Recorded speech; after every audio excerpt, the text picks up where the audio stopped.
All righty. We can go ahead and get started if everyone is ready. The time is now approximately 3:02. I'd like to call the Community Development Committee to order. And as customary, we'd like to have invocation, moment of meditation, so we can close our eyes for a moment of meditation, please. Silence.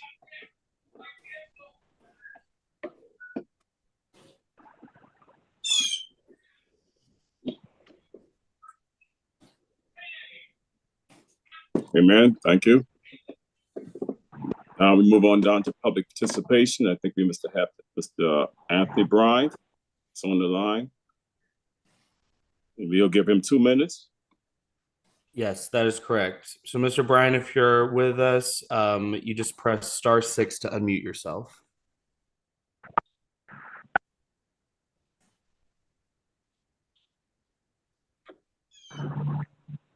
Anthony G. Bryant, Mr. Anthony G. Bryant, are you there?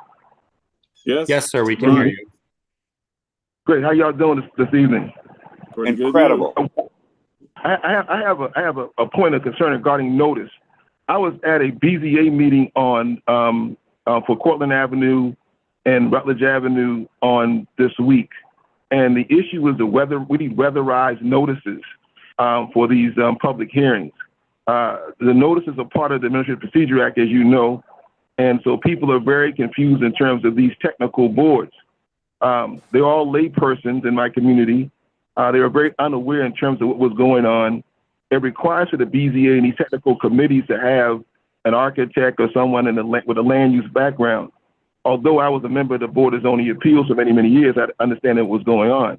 We hope that the community development would get the information from these planning commission boards in these designated areas of District 4, 6, and others, because existing residents here for quite some time are deeply concerned in terms of not being prepared to be in opposition to these requests from applicants, very well funded, very well coordinated.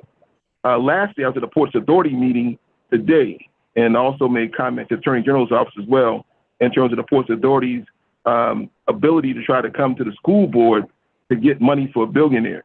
So clearly we understand that he's already got the property already in his possession, and we need to know for a fact that our school board money, which is a deficit right now, will not be used to assist a billionaire when our people in our community are struggling and suffering to pay bills in their own houses. That's my comment for the day, and have a nice evening. Thank you, Mr. Bryant. And we'll take that under observation. And I don't know too much about it, but I'll seek into it. So we'll move on down to... You talk to Lee Batchelder and everybody. The minutes are already there, as specifically in your district. All three of them was in your district, and each one of the people in the community was totally unaware in terms of what the process was. So it's definitely concerning the District 4 and District 4 constituents. Okay, thank you, Mr. Bryant, for that. Thank you very much. Thank you. Okay, we'll move on down to the approval of the minutes of March 21. I have a motion, please. So move, Mr. Chair. Have a second? Second. Sorry, second. Thank you. It was moving second. All vote by favor by saying aye. Aye. Aye. Opposed, nay. Ayes have it. We'll move on down. Is there no old business? So we go right on to item D, which is new business. It's the first thing we have on there. We have a couple of presentations. The first one is a presentation discussing the Palmetto Housing Impact Fund. And this will be presented by Alicia Richardson and Herbert Drayton. Councilmember Mitchell, before Alyssa and Herbert come forward, I just wanted to speak to this matter. This is an opportunity where we would see certainly an additional leverage and resources for the creation and preservation of affordable workforce attainable housing in our community. I'm really excited about this. It's an opportunity where we are thinking outside of the box. Alyssa Richardson, along with Herbert Drayton and my team, have been meeting now probably a year and a half, if not two, around how we could do this. And we also have the opportunity to meet with Mayor Cogswell and share this information with him. So we're excited about what they will share with you all and look forward to your feedback and responses. Thank you. Thank you, Ms. Johnson, for that. Mr. Chairman, Yes, council member? I know this is not on our agenda. However, but perhaps at our next meeting, it would be great if Ms. Johnson would give us our overall housing strategy, okay, for the city and how all this fits into that strategy. And we should also, I think, talk about the need, okay, broken down by bedroom size, family. I mean, I know we talk a lot about affordable housing in the context of police officers, teachers, et cetera, et cetera. But are we talking about family housing? Okay. And does that fit into our needs? So at some point, if you could sort of honor this committee with the overall housing strategy, of which I know you have to do for HUD anyway, okay? But could you present that to this body at some point?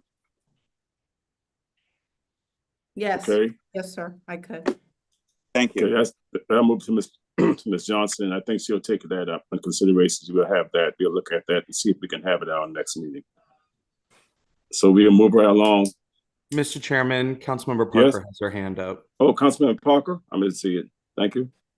Thank you, Mr. Chairman. You know, to add on to that, Ms. Johnson, would you be able to provide us with some data or details as to every city unit or, you know, unit that we've delivered, what the statistics are for those? As Councilmember Gregory mentioned, are they families? Are they teachers, firefighters, things like that?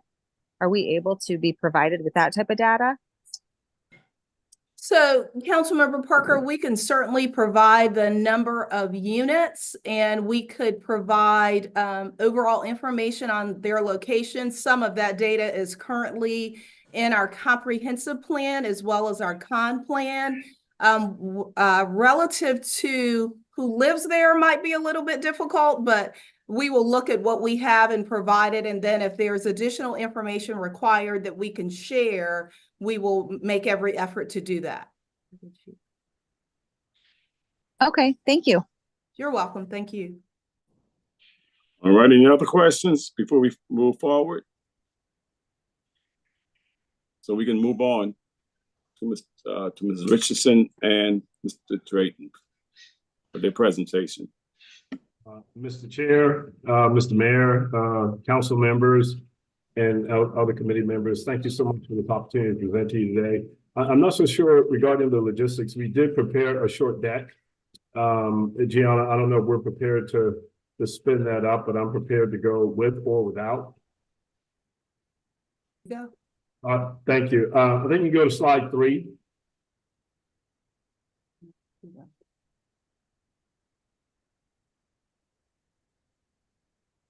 Yeah, we start right there. Alyssa Richardson and I, we're partners in this endeavor. And one of the things what we want to present to you today is a concept of a public-private partnership. We're launching a fund. It's a $75 million fund committed to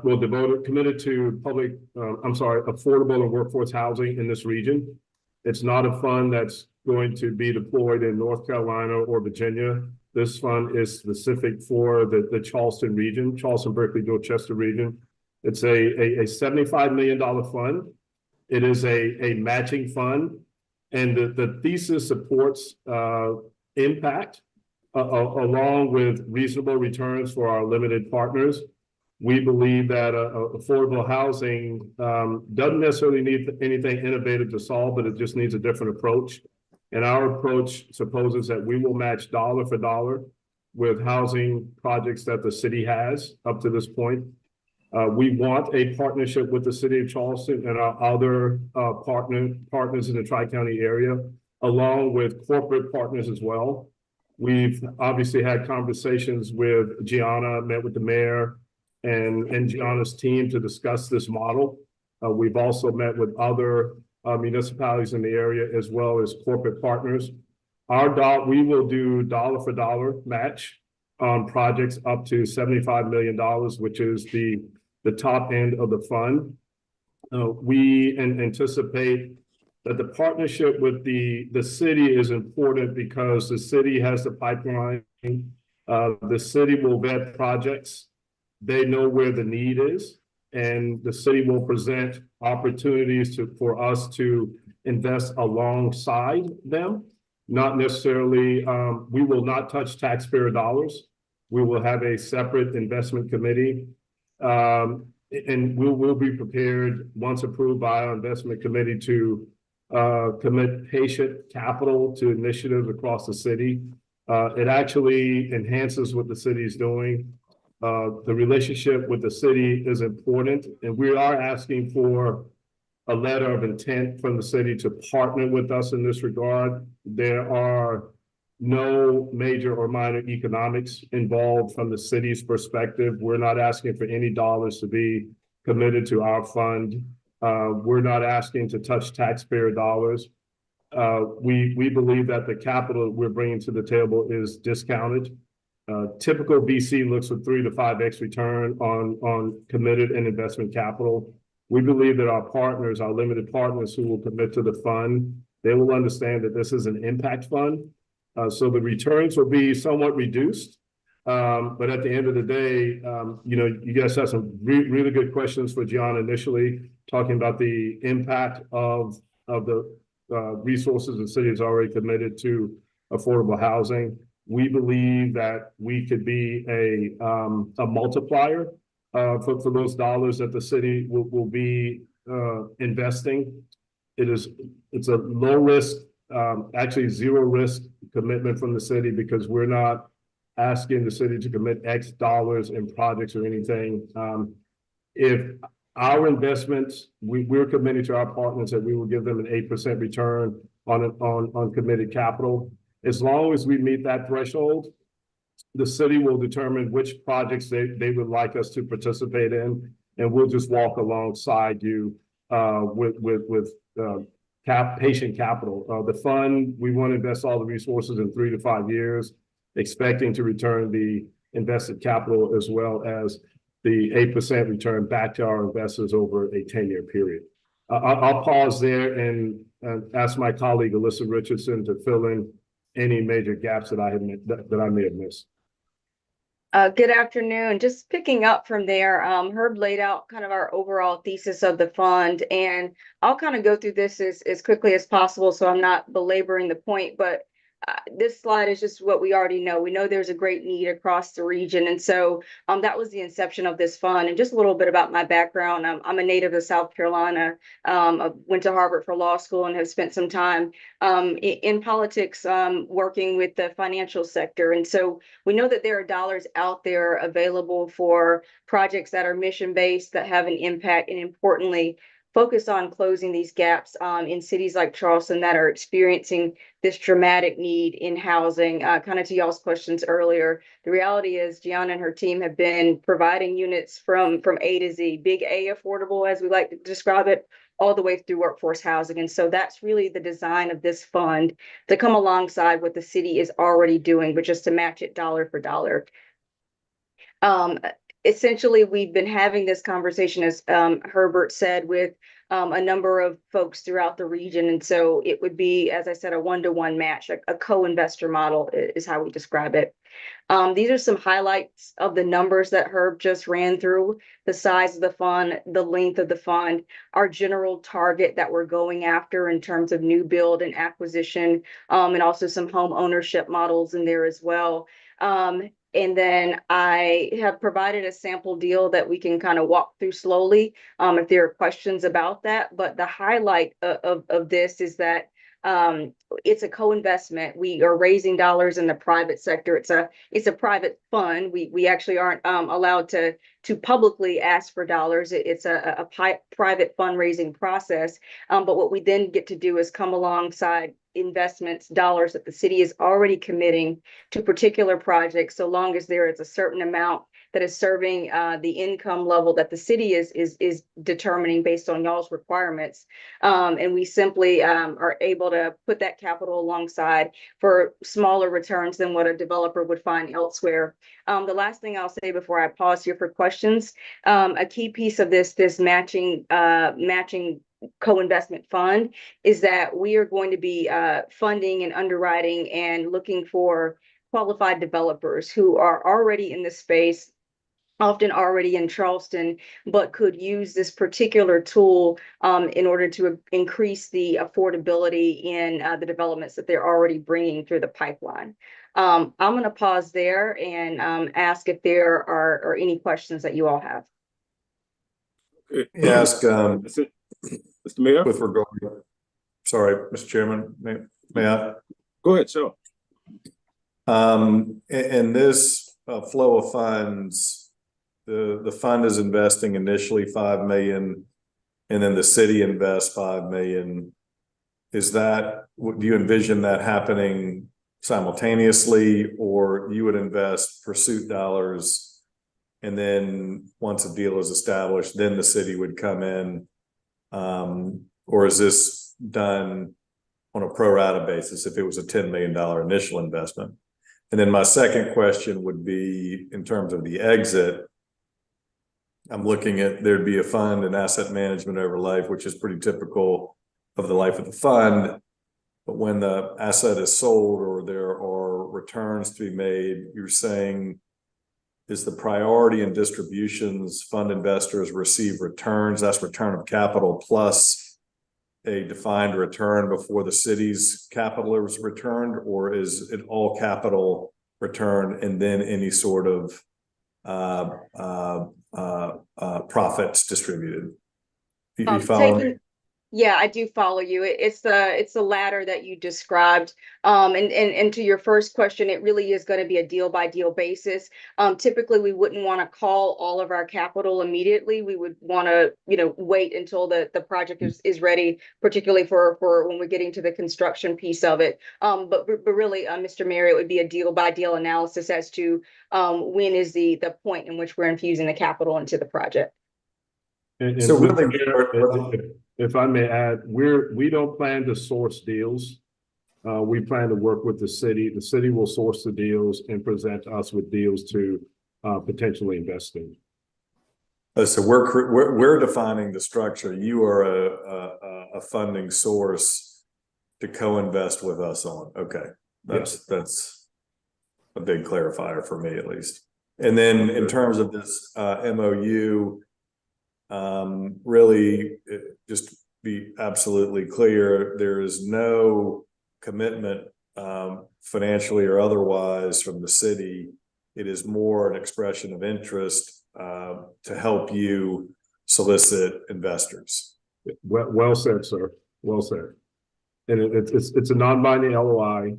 We believe that will enhance our fundraising capacity, if you will. We're looking for LOIs from city, public partners, government partners, as well as corporate partners. And we, as Alyssa shared in one of the slides, we've been having those conversations, and we've got 3 active LOIs outstanding right now for consideration.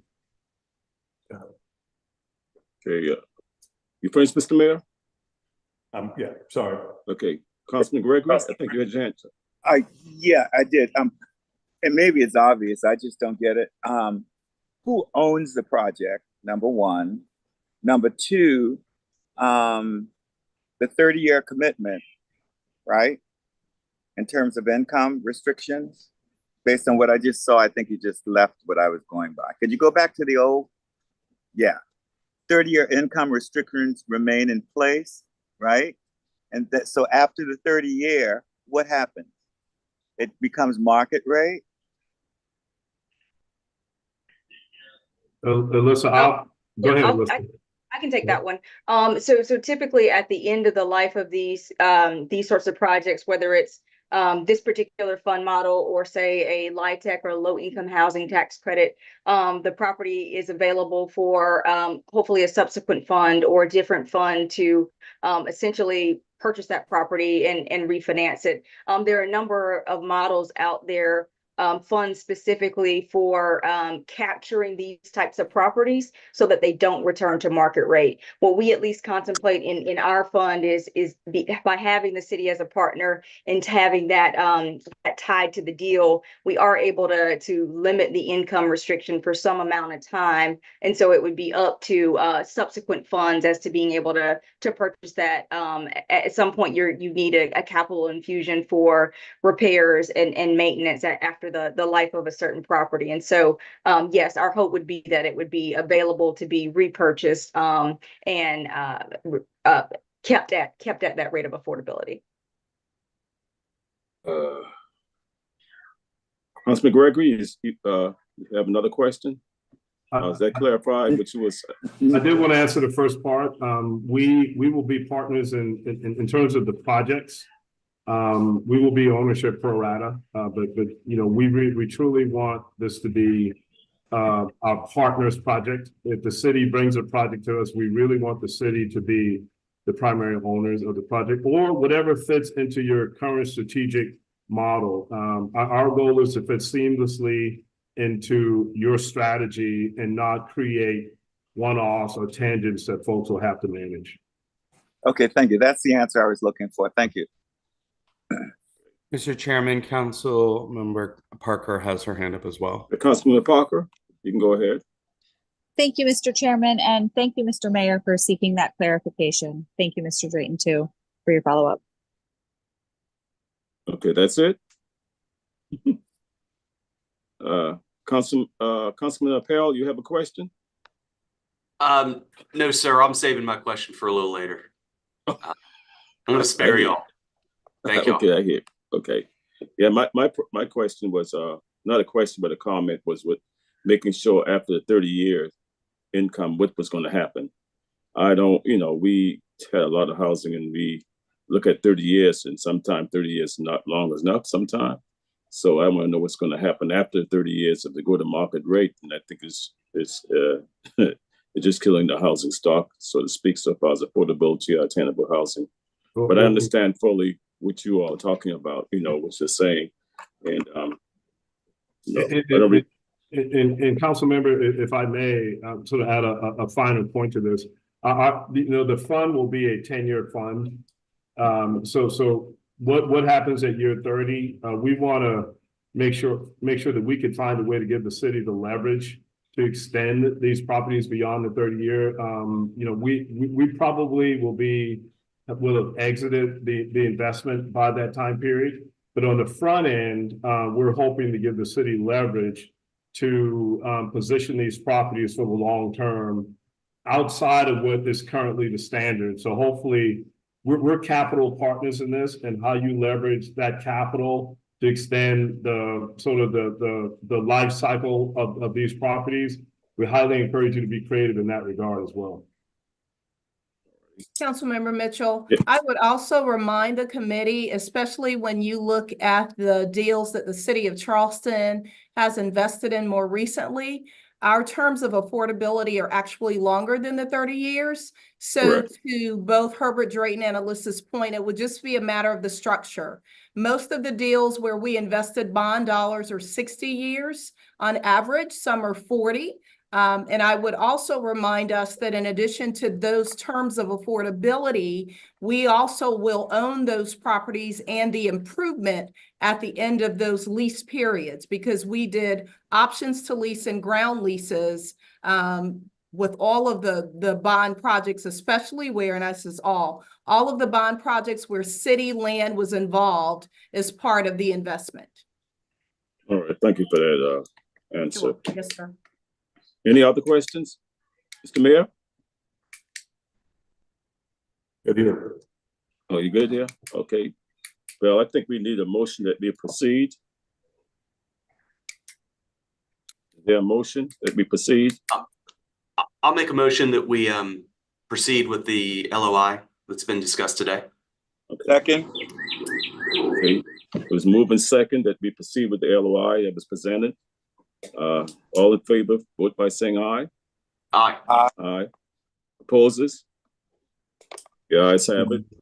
So now we'll move on from I item did not number mean to say 2. nay. I'm supportive of it. Just for a matter of clarity, Mr. Chairman, though, we will prepare, my office with legal staff will prepare the LOI, or review an LOI submitted. I just want to understand kind of what the, who's doing what on this. So perhaps Mr. Drayton can shed some light on how we would, best to proceed on that front. Sure. Let me first of all thank the committee for approving the motion to proceed with the LOI. Mr. Mayor, as you know, we have submitted a draft LOI for your legal team to edit to meet its needs. Once that LOI is executed, once you got a final draft, I'd recommend you share that with us. We will execute it and return it back to you for counter signature. And we'll be prepared to go. There really isn't much more after that because there's no hard commitment from the city whatsoever. Once we begin fundraising, we'll let you know, and then you'll begin to present projects to our investment committee to consider for co-investments. Yeah. So for staff purposes and for members of the committee on council, what I'll plan on doing is working with legal to make any revisions, submit it back to Mr. Drayton and Ms. Richardson. And once we have their counter signature, I'll circulate it to the committee. If there are any additional comments, if none, we'll execute it and submit. Does that sound like a plan? Okay. Sound like a plan. Councilwoman Parker, I think you have your hands up. Thank you, Mr. Chairman, and thank you, Mr. Mayor, for clarifying that. So will it come back to committee or just be approved at council? I don't know if it would have to come back to the committee once it was approved. When now legal get the advice and whatever they got get it together. I think it would go back to council. It goes straight to council after that. I think. Okay, thank you. If just in terms of expediting the process. Is there any other question or concern with that particular item? If not, we'll move on down to item number 2, the presentation regarding proposed changes to the permitted use section of the zoning code to extend conditional use provision to allow an increased number of affordable housing units on larger lots as a planning, preservation, and sustainability staff. Mr. Chair, just to make sure that I'm not out of order here, is it okay for us to leave the committee meeting at this time? As Yes. long as we have a quorum, you'll be fine. Okay, great. Thank you. Thanks, everyone. Thank you. Thanks. Good afternoon, Mr. Chairman, members of the committee. So as per requested, I have 2 very brief amendments that staff is working on in the planning department that we're planning to take to the planning commission in May.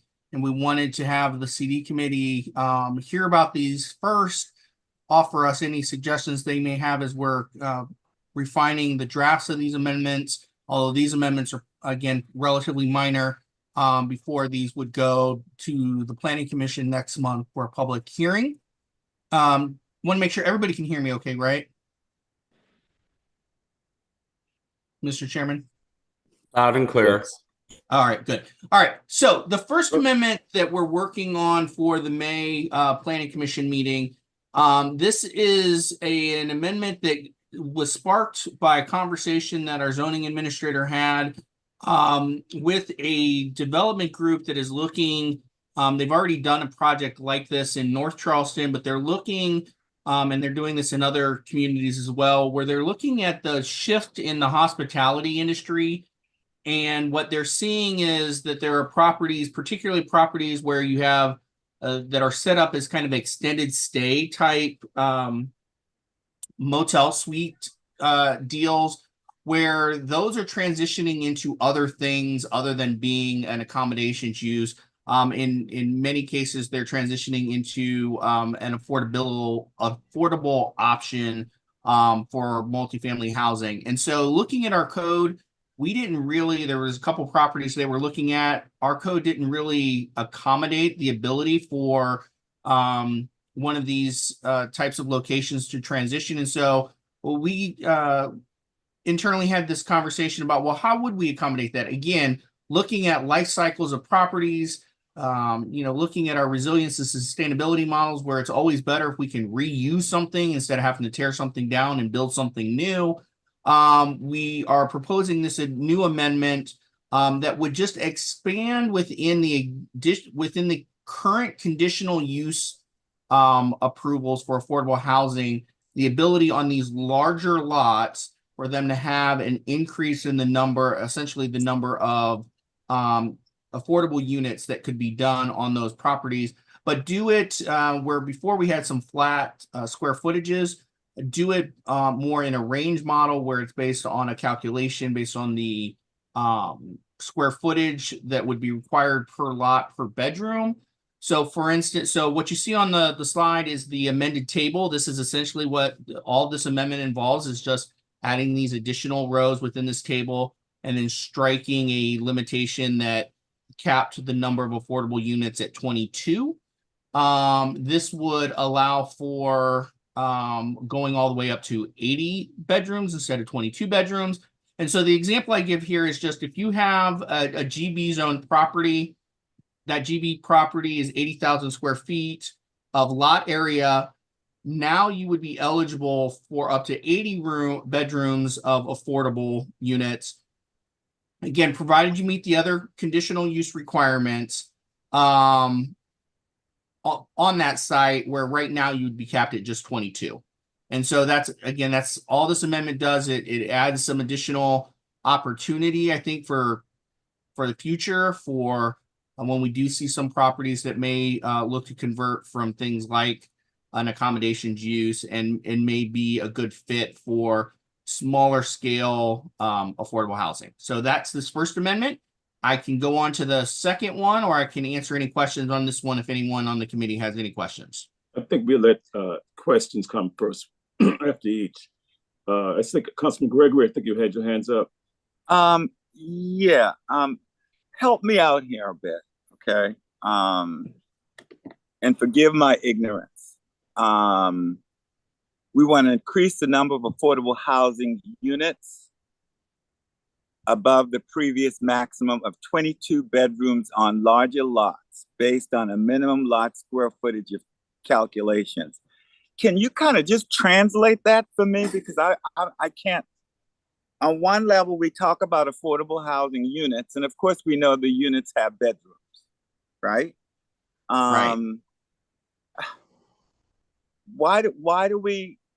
It is a clunky, Councilman. It is a clunky part of our code. It's clunky. And we're gonna fix this and do a better job of making it work with other elements of our code as a part of the zoning rewrite. This is probably a really good example of why we need to rewrite our code, because this part has been amended, I think, about 7 or 8 times as the conversation around affordability has occurred. And so this is one area where there's been a few different amendments just on this particular section. So this is an area where we do have some different language. Essentially, this amendment is just to increase the opportunity for, on larger lots, for them to have additional units that would be affordable. And for whatever reason, it describes them as bedrooms. And I apologize, I don't have the history on why we use bedrooms in this context instead of units. I think it might go back to your question from earlier about how are we working to incentivize maybe family housing versus everything always necessarily being, efficiencies and studio type things. We see a lot of those.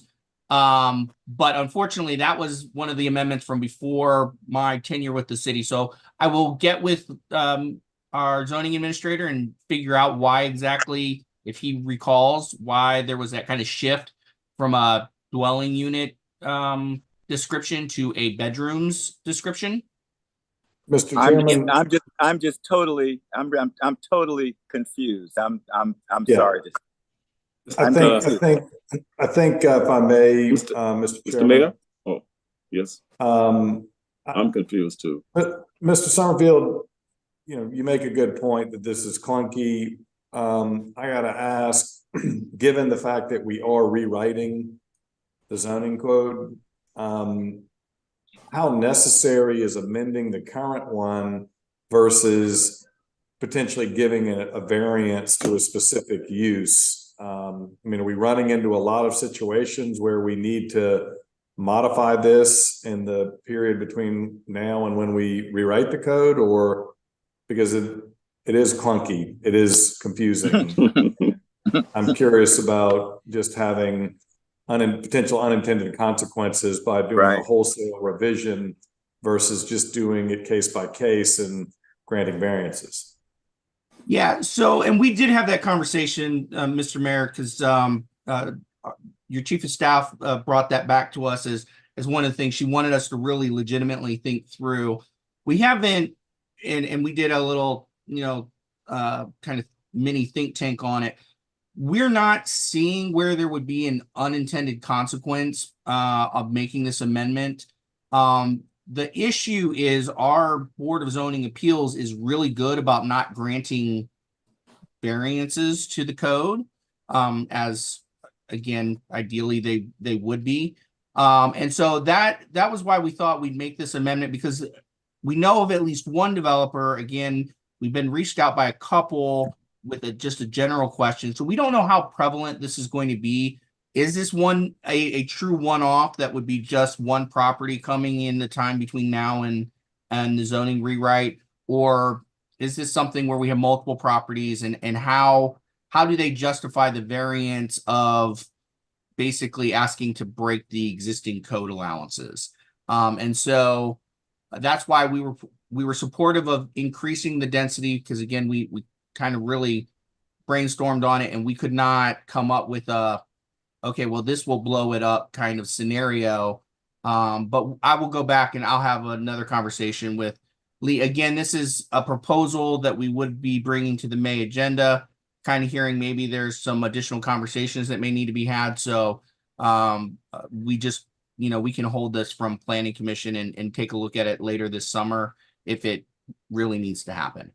Okay, let me get Miss Councilwoman Parker. She had her hands up a while. Let me get her and then come back to anyone else. Thank you, Mr. Chairman. No, Mm-hmm. Thank you, Mr. Chairman. No, I think they asked the same question I was going to, so I agree. Okay. Thank you. All right, so we go back Chairman? to Councilman Gregory. Yes. Yeah, it'll be tough for me to vote on something I don't understand, number one. And number two, just as we ask Ms. Johnson to give this committee sort of an overview of their of our affordable housing strategy, et cetera, et cetera. It would also be great as we continue to move through our zoning change process that we pull this committee in now. I know that we're doing some various presentations already, but can some of those presentations and questions be brought to this committee now so that we can sort of be really a part of the process?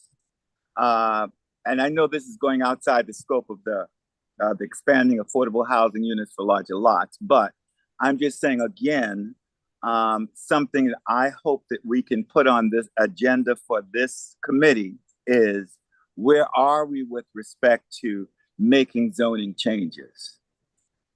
And absolutely, Councilman, that's always been the intent for the CD committee to be actively involved with that process as it's moving forward. We did just do the code analysis public work, and I'm happy for us to come to the May CD committee with an update on how that process has gone, what the consultant team found, and what our next steps are. So you guys are very up to date with what's happening and what's next. That would be appreciated. Thank you. Yes, I think we're going to need that because there's a lot of moving parts, even doing what we're talking about when he's talking about GB. It's all going to be with property zone in the GB area properties. So we have to look at that very seriously, and looking at all traffic wise too. So a lot of different issues we have to look at even in doing this amendment. So I'm looking at that also because I'm right now my property happens placed in GB also. So and that's on King Street. So, we have to look at how this traffic pattern is going to take place and how people are going to think about it in the community. So, there's a lot of different moving parts and that we have to look at very seriously when even doing these amendments and changes. Mr. Mayor, you had a question, I think.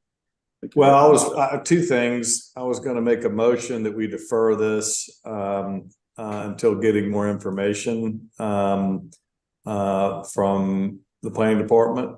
And and then I have one other comment based on Mr. Gregory. So if you want to take the vote Mayor, up. If I might, this is just a presentation. All I need is for you to say this is not ready for planning commission, and that's it. It just won't go to planning commission in May. It's not ready. Then if there's no action needed, that's what my suggestion would be. No action. And then Mr. Gregory, or Councilman Gregory, you make a really good point. I do think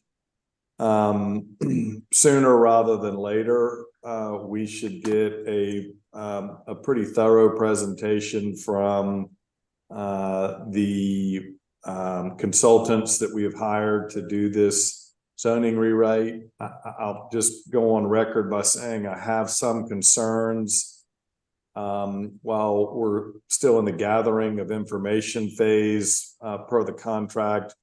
We are starting to see or hear recommendations come out from the consultants, which I think is premature. And we as a committee, I think, need to really vet a lot of the findings prior to any sort of recommendations being proposed publicly. And one thing that I want the committee to be prepared to think through, because perhaps unlike this, where there might not be any concern for unintended consequences, I do think the idea of moving to potentially an elevation-based zoning ordinance is going to be a pretty dramatic move. And so it is something we need to really study the pros and cons of. I'm not saying I have a position on it one way or the other. I get the pros and cons as I understand them right now, but I think as a committee and ultimately as a council, we need to vet that because there will be drawbacks for sure to taking that approach. Councilman Apparel, you had something on your face. You have something you want to say?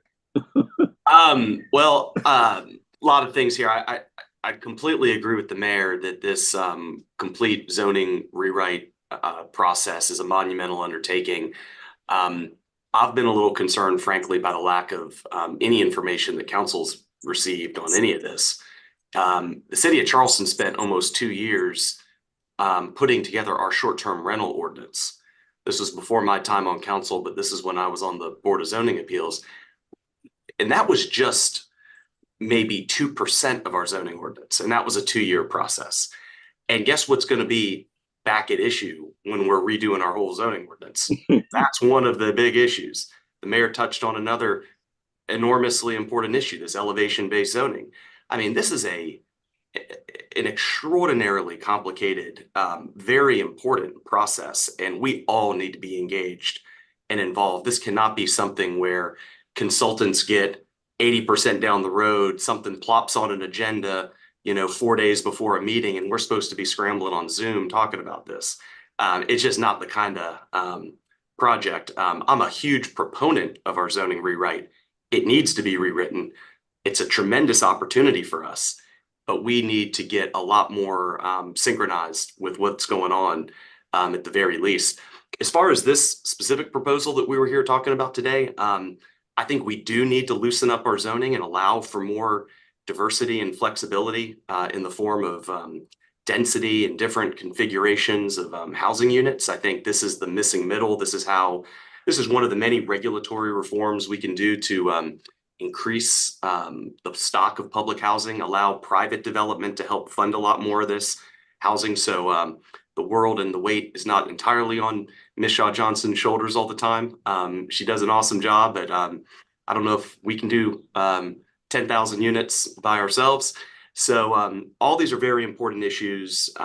So those are sort of my thoughts for the moment. Thank you. Mr. Chairman, if I may, I agree totally with everything that's been said thus far.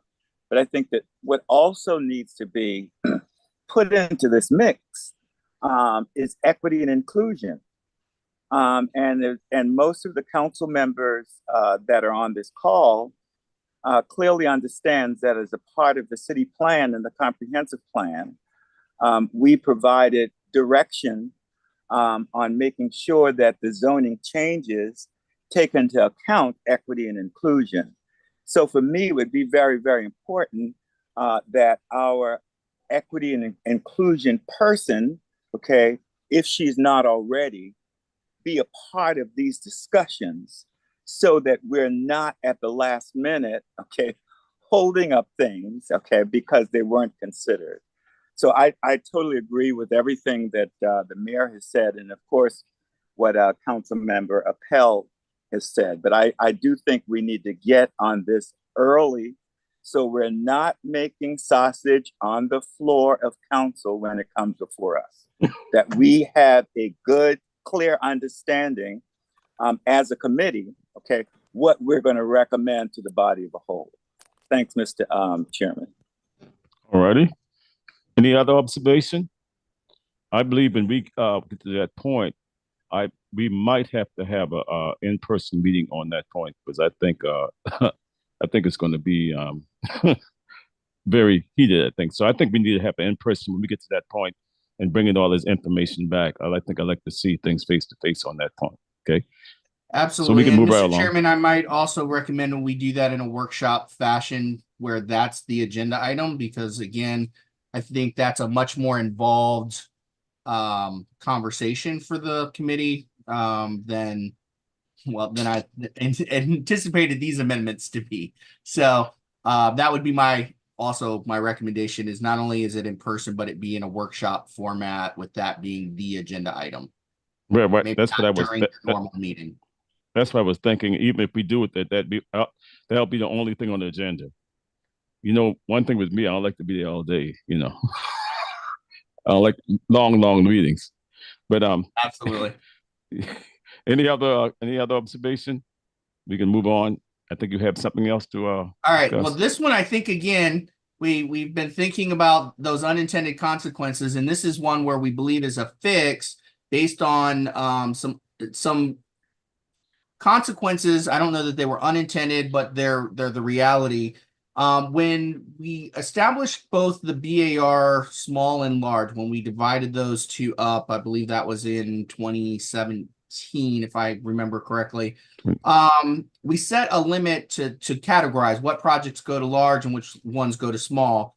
Additionally, because of the complexity of some of those projects, they also have agenda limits established on those agendas so that they don't go, well, they're not intended to go 3, 4, 5, 6, 7, 8 hours. We've had a couple of them in my short tenure here with the city that have actually gone pretty late. So this amendment would add some additional language to that definition of the boards that would allow for commercial or institutional projects that are less than 10,000 square feet to be assigned to either the Board of Architectural Review large, which generally sees anything over 10,000 square feet, or remain on the Board of Architectural Review smalls agenda. What this does is, what we find is that the Board of Architectural Small, as you might imagine, again, deals with a lot of our Charleston singles, our Freedmen's cottages, our, really our historic residential neighborhood stuff. And that can fill up their agenda limit pretty quickly. And so that can create some issues with trying to accommodate some of these other projects, particularly in within the historic commercial corridor projects. So anyway, this would give the city architect a lot more freedom in terms of helping to distribute things on those agendas. For applicants, it means that they're not, if they're number, I think it's 12 submitting, they're not left to have to wait until the next meeting to get on an agenda on a rollover. They can actually be, instead of on the Board of Architectural Review small agenda, they can be moved potentially over to the Board of Architectural large agenda. Again, a really minor tweak to this amendment that would just give, again, a little more flexibility to the city architect and allow applicants to, again, ideally, because we're able to balance those agendas a little more, potentially a little bit more meeting expectations based on when we set our agenda deadlines and what have you. And that's it. Like I said, that's it. This is a relatively intended to be a relatively minor amendment to the code. Any observation, any questions? Councilman Pell, you have a No, sir. I would just say thank you, Mr. Summerfield, for coming up with this. Anything we can do to help folks navigate our development review process, especially our BAR process, especially affordable housing projects, the better. Sometimes we can do a lot of self-harm when it comes to some of the things we want to see, and anything we can do to make that process easier is better. So thank you. okay. So And we can again, move- Mr. Chairman, no action is needed on this other than Yeah. to say, that there's no major concerns. And we would take this to Planning Commission in May. It would receive a public hearing there for the community to weigh in on it, the Planning Commission to weigh in on it. And depending on how that goes, then it would come forward to City Council in June, I believe. Okay, so there's no action to be taken on that. So we'll move on. Okay, we move on to the last item on the agenda, which is an ordinance regarding landlords and other lessors of dwelling units over which the South Carolina Residential Landlord and Tenant Act applies to. So we can go on with that one. We don't have to read all that kind of things, someone's going to do a presentation on that? Are we going to defer that? Are we going to discuss it? Chairman Mitchell, this is Mika Yes. Gadsden. Just probably not a full-on presentation, but wanted to present this to this committee for possible discussion. Basically, what we're proposing is that we bring forward an ordinance that's more of a recognition of tenant rights or tenant and landlord rights, a document that would empower both tenants and landlords and help them understand their rights under South Carolina law, of course. This was brought about hopefully to help, we want to help renters in Charleston recognize some certain challenges that they may face, but while simultaneously always supporting landlords as well. So we put together an ordinance draft. We worked with legal and got some input from community groups who work with housing issues, and wanted to kind of put this forward. And perhaps it can be the beginning of a conversation or the start of a conversation about how do we help fortify rights or undergird some of the rights that we already have established in law. Okay, I think this might be a policy issue, but Ms. Johnson, I think we had dealt with a lot of things so far as Landlord Tenants Act so far as under this procedure. Even when I did it for 33 years, I did under fair housing, and I did fair housing all those times for 33 years. That's what I did for the city of Charleston, North Charleston, Somerville, and the surrounding areas. I handled Berkeley, Dutchess, and Charleston County under fair housing. And, I could go to a certain limit, because when you get to a point that they have to do adjudication, then I had to sometime refer them to the HUD office itself or to the Human Affairs Commission. So I know we approved something years ago. I can't remember exactly when, Ms. Johnson. Tenants to fair housing. You're probably thinking about the Fair Housing Ordinance, Right. Councilmember Mitchell, and it is substantially equivalent to the federal, and it deals with, I'm sure, components of this specific to categories where individuals, familial status, sexual orientation, persons that should not be discriminated against. And so council 3 or more years ago actually approved the Fair Housing Ordinance, where we made amendments such that the city's Fair Housing Ordinance is substantially equivalent to the federal Fair Housing Ordinance. And so I think what you see here that Ms. Gadsden has presented, some of which the Charleston Area Urban League now we actually fund or provide funding from our community development block grant dollars to help them or to have them act in capacities where they're educating individuals and landlords on what they should be doing with regard to tenant rights and tenants with regard to understanding the rights of landlords. So Mika, don't let me speak for you. You do that well enough yourself. But my thought is that this further elevates, if you will, tenants' understanding of what they what they have the rights to as a tenant of a development. I would just add, and I'll be quiet after that, with apartment complexes that have to comply with either LIHTC and or federal dollars, like some of the housing authority units, there is a list of requirements that they are supposed to adhere to. So I shared with a team member earlier that ideally these align with those, and I'm sure they do, because it'll be important to make sure that we're not crossing those requirements related to federal requirements, the Tenant and Landlord Act, that we're all of these are in concert with and married well together, so they are complementary to each other. Thank you for that. Yeah, the added context. Councilman Gregory. You're muted.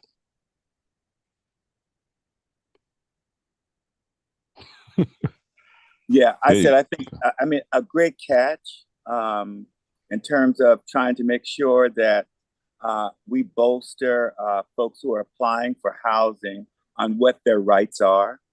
I think we do some of that already. What I would suggest is that we take this proposed ordinance and make a determination as to where we have existing policy, okay, that might already address it. And if we don't, then of course, try to incorporate some of your recommendation into the existing policy by just simply amending it, as opposed to coming out with an ordinance, okay? My bigger concern is implementation, and if they're found in non-compliance, then what? How do we enforce it? Who enforces it? How do we get that information? How do we keep that data? So again, I think what we're talking about is not a legal issue. I think it's a policy issue. And I think that policy issue should be further discussed with the policymakers in our housing and community development department to just make sure that we're not being duplicative, that we are in fact covering much of what you presented. I know the part about non-discrimination that's in there, it's covered. Okay, it's covered under our fair housing laws, okay? And in some cases, it's already written into some of our existing policies, because some of the federal grants, for instance, that we get require compliance with much of what you're talking about. And a lot of it's under the fair housing law. So I think don't stop doing what you're doing, okay? All I'm saying is that when it comes to policy stuff like this, I would just get a little more involved, less with legal, okay, and more with the policymaker, okay? Right. And just for clarity, what also kind of, I guess maybe a key feature of this effort is the acknowledgement through signature, which again, enforcement is a challenge that we've already kind of spoken to or kind of, racked our brains about potentially what that might look like. This isn't designed to be punitive at all, but the signature piece, I think that adds a different dynamic in that it recognizes that the landlord, is also acknowledging these rights and whatnot. Reinforcing, if I may, Amika, again, I think what I'm hearing, and these are really good points, and I think the intent of this was just to do exactly what we're doing now, have discussion. But really, to Councilman Gregory's point and to Chairman Mitchell's point, the idea here is to consolidate and make sure that there's no holes And I think that's always a worthwhile effort. And yeah, there's some complexities to it in terms of enforcement, but I think it is potentially solvable. And if nothing else, it would be helpful in the event of having an additional document with signatures on it in the case of infractions. So looking forward to working with Ms. Johnson's department and Mika running with this, and I applaud her for initiating this. So I think this is hopefully will be the first of many discussions on this, but a place we can get to that will be very productive and not redundant. Thank you, Mr. Mayor. And Ms. Gatson, I said, don't stop, just keep going. But I applaud for you what you're doing, because I went through it a long time. Like I said, 33 years, that's what I did under fair housing before the Urban League was here. I was doing it all for the 3 counties and surrounding areas. And I almost run myself crazy, but that's what happened. But, it's a wide range effort now because it's moving and expanding. So we have to make sure that people in the community understand their rights and where they can go and who's going to do it when it comes to adjudication and things like that. See, there's a lot of issues around it when you get into fair housing, dealing with Landlord Tenants Act and things like that. So, and I used to do it. Well, one time I used to teach it, but I don't do it anymore. Those days are gone for me. But I applaud you for what you're doing. But get with Ms. Johnson's office, and I think we can iron it out and kind of include it to what we have already. And I think it's going to be great. Mr. Chairman, Councilmember Pell has his hand up. Oh, Councilman Pell? And then Councilmember Parker. Yes. Thank you, Mr. Chairman. As a baby lawyer, I got to litigate some cases under the South Carolina Residential Landlord Tenant Act, and it's pretty amazing piece of legislation. Oh yes, there's a lot of tenant rights under our statute, and I think the key is oftentimes making sure people understand what their rights are, so they're not pushed around and bullied by folks. And so I think this effort is a great one. I think it's a really great idea. We have a residential rental registration pilot program at the city of Charleston. Remember, we adopted this for the Cannonboro-Elliottboro neighborhood. Right. One suggestion might be this could just be one of many checkboxes, part of that application process, that as a landlord or a property manager that's being licensed under this program that we've already stood up and have in place, you've got to demonstrate, certify, sign, and prove that you've made this disclosure to the tenants. And there's great resources that we have available in our community. Charleston Legal Access, a lot of folks doing a lot of great pro bono work out there on behalf of tenants. So I think there's a lot of ways we can interface this with structures that we already have in place. So I think it's a really good idea to keep moving in that direction. Thank you. Thank you for that. Thank you. Oh, You have any other concern, Ms. Gatson? No? Okay. Anyone else have any other concern, Mr. Mayor? Oh, good. No? And Mika, let's get together and do a little more talking about it, okay? I'd like to do that. All right, good. Mr. Chairman, Yes. Councilmember Parker has her hand up. Oh, Ms. Parker, and if Councilman Gregg, if y'all need me, just give me a call. Okay. Councilman Parker? Thank you, Mr. Chairman. So is this similar to what we had that Councilmember Gregory had brought to council previously? Or I'm not sure. I didn't see anything on the screen as far as ordinance updates or. No, it's not. No. What we brought to council was a fair housing law. Right. But remember, we already have a fair housing law that's been passed by council. Okay. Yeah.